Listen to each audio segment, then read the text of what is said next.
Canadian construction labour market was bullish in 2013 and will remain that way for 2014.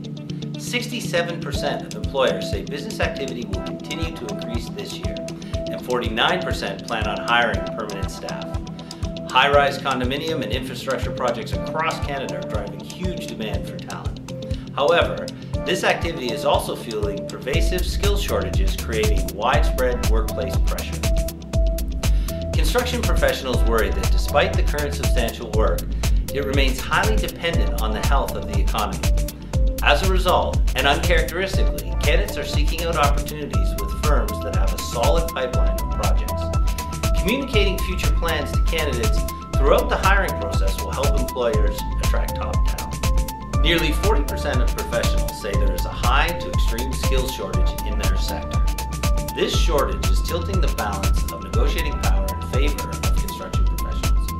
1/3 of hiring managers altered compensation packages in 2013 to be more attractive to candidates, and this year, 81% of employers believe they'll need to offer higher salaries to be competitive.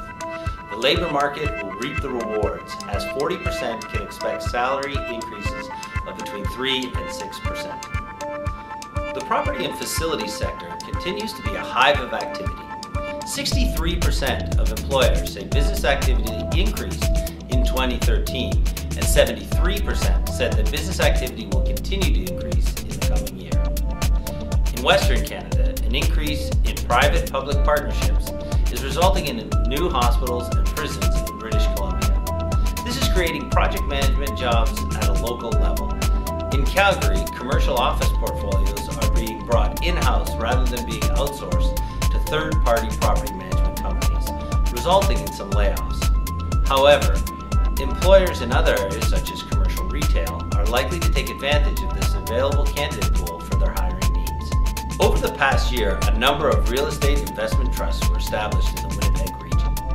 This has caused a flurry of activity on the candidate market as leasing managers and asset managers move from smaller, privately owned companies into new companies. In Ottawa, the federal government is shifting towards a hoteling system for their office teams, which will result in an increase in vacant office space for property companies in the short term. Hiring plans are still in place, but we have seen a slight pause as hiring managers wait to see how this impacts the market. 43% of property and facilities employers increased their permanent headcount in 2013, mirroring the year before.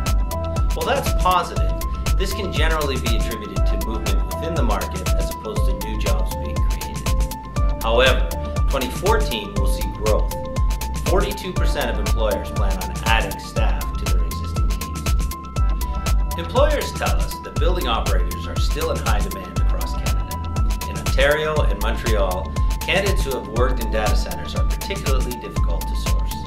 These niche roles are rising in demand because of new data centers being developed in the Greater Toronto area. Third-party facility management companies are actively sourcing experienced building operators to manage these highly sensitive and technical facilities. Candidates in this area tell us that base salary is the defining factor when weighing up a new job offer.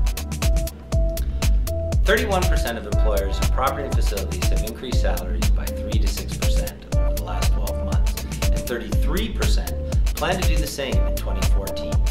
Employers are telling us that they are finding they must offer increasingly higher salaries to attract the very best talent.